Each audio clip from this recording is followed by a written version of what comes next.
This pandemic has shown us in so many ways why we must change things that we normally do and or accept in culture, gender, entertainment, and sport. We have to re-evaluate what we consider to be a value. We have to devise a better deal for our creative and athletic people. We have to strengthen our mechanism to support and facilitate the people in our sectors. In short, Madam Speaker, we have to be better and stronger.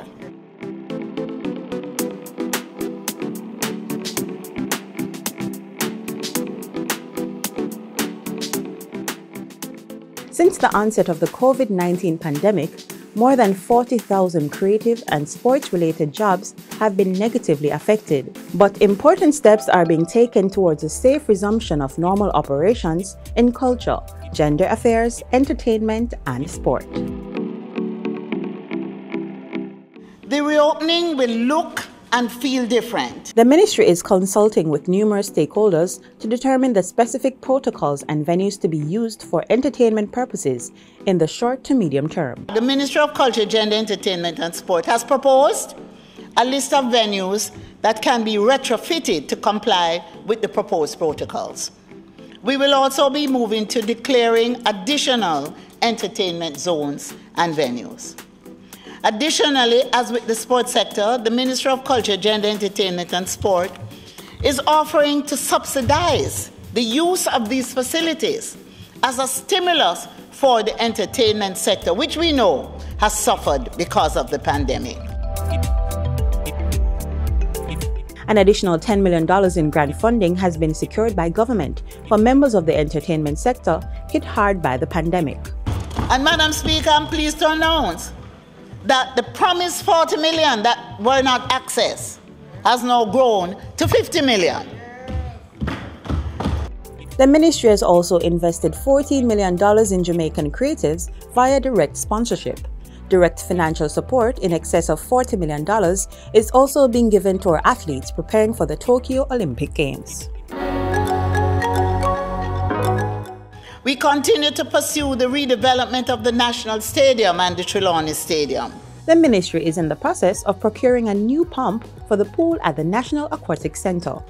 It should arrive and be installed by the end of the month. In the meantime, we hired divers to clean the pool so that our aquatic athletes are still able to use the facility. The running track inside the National Stadium was recently resurfaced at a cost of $60 million.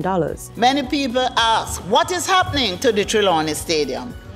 Our development proposal, which is currently going through the Public Investment Management System, will see both facilities being transformed over a period of 5 years into modern stadia with state-of-the-art facilities that will be able to sustain their operations. In fact, Madam Speaker, the Trelawney Stadium will be at the center of sports tourism and entertainment. As part of government's ongoing project, Jamaica Creative Paint Up Your Creative Space, murals will soon be created on a silo located at the Rockfort Complex in East Kingston. It's being done jointly by Mexico's renowned muralist, along with Jamaica's internationally known muralist. So it will be a work of art that depicts Mexico and Jamaica and the bond which we have shared over the years. In partnership with the Urban Development Corporation, UDC, the ministry will also be developing public art for the newly opened Harmony Beach Park in Montego Bay, St. James.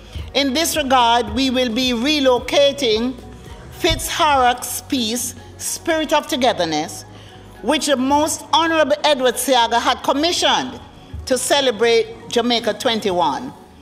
This is the huge art piece that is now housed in the middle of the roundabout by the Sangster International Airport. It will be relocated from there, it will be restored, and it will be placed at the entrance of Harmony Beach Park. And there's more. This year, Madam Speaker, we will erect a life-size bust in Duana Vale, Trelawney. in tribute to Violet Moss Solomon, affectionately called Aunt V. She was the record holder for the world's oldest living person and oldest living woman until her passing in 2017 at the age of 117 years and 189 days. And so we have the maquette on display in the foyer here, and you're free to take a good look at it. Through the Women's Center of Jamaica Foundation, more teenage mothers will soon be equipped with better learning tools and facilities. Madam Speaker, the center is now looking to furnish the property to facilitate school with the young mothers and their babies. Additionally, the center is looking to equip each of the 300 girls on its register with tablets to facilitate their learning.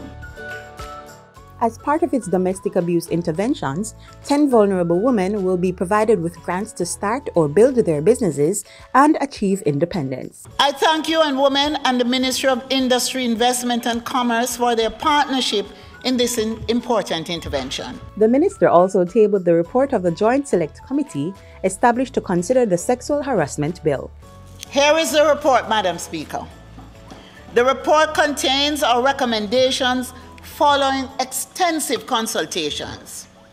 When this bill becomes law, it will deal a blow to sexual harassment by bringing relief to victims, punishment to perpetrators, while acting as a deterrent to others.